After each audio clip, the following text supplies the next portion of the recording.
jalan wisata Lampu. Ternyata di tengah jalan sudah ada sapi. Bagaimana kita mau lewati? Sapi dilepas di tengah jalan. Kita harus hati-hati jalannya. Sapi ini, Republik sapi ini, sapi putih ini. Kayak mana kita mau jalan? Aduh, kawasan di sapi aja. Sapi aja gak sanggup diurus.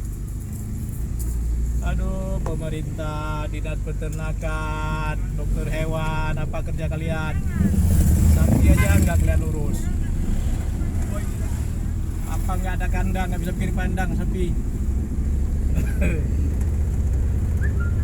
Kuasa wisata Lampu Ganjol Bungalow.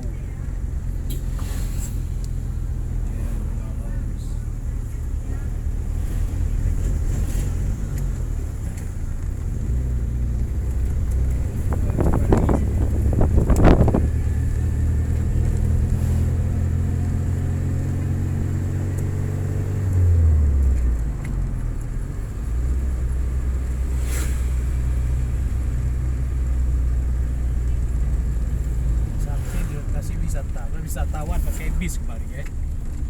Wisatawan Putra WD. Tapi Putra WD penelitian dari plat AA 1530 ED.